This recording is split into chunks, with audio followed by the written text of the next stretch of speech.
Alex Nares, nagbabalita. Matatanda ang bilang bahagi ng pangalawang State of the Nation address ng ating Pangulong Ferdinand Marcos Jr. noong ika-Hulyo 24, 2022. Isa sa ipinangako niya ang digitalization sa ating bansa. Nais umano ng Pangulo na makahabol ang Pilipinas sa iba pang bansa patungkol sa digitalization. Ang Pangulo ay nananawagan sa Kongreso sa agarang pagpasa ng e-governance bill at sa ilalim ng panukala ay naglalayong pabilisin ang paghatid ng serbisyo ng pamahalaan. Palakasin ang mga negosyo, palaguin ang ekonomiya at puksain ang katiwalian.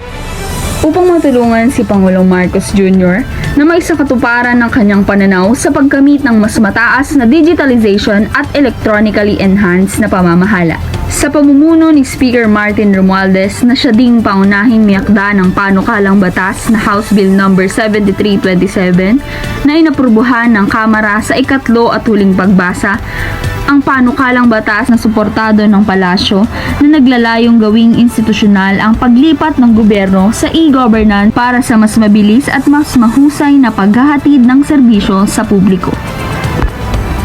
Ayon kay Speaker Romualdez na ang panukala ay naglalayong padaliin para sa mga mamamayan na makipagtransaksyon at mapakinabangan nila ang mga serbisyo mula sa gobyerno sa pamamagitan ng mga digital platform.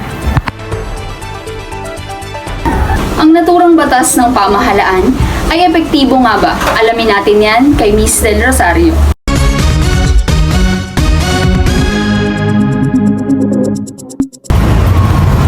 Maraming salamat, Ms. Nares, at magandang araw. Nabanggit mo nga ang e-governance. Ilan sa prioridad na proyekto nila na napapakinabangan ng mamamayan ay ang ELGU, e-travel, e-GovPay, kung saan napapadali ang pagproseso ng transaksyon ng gobyerno at mamamayan sa pagbabayad ng bills gamit ang website o gamit lamang ang internet at mobile devices. Sa ngayon, ang mga mababanggit na serbisyo ay maaari nang makuha ng mga aplikante sa pamamagitan ng CBP o online na pagpaparehistro na maaaring ma-access sa testbusiness.gov.ph o sa bagong mobile application na eGovPH o kilala ding eGovernment Philippines. Layunin na mapadali ang paglakad ng anumang dokumento tulad ng Securities and Exchange Commission, Bureau of Internal Revenue, Social Security System at online na pagproseso ng TIN ID, National ID at mga numero ng employer para sa SSS, PhilHealth at Pag-ibig. Dahil nga marami naghahanap ng trabaho ngayon, nandito ako sa harap ng MSWD upang alamin kung ano ang epekto ng e-governance sa mamamayang Pilipino. Ilang po na akong pabalik-balik sa pag-a-apply niya. Totoong marami nang nasayang na panahon at oras kung sana'y nakapagtrabaho na ako. Hindi ako agad sa governance dahil totoo nakakatulong sila.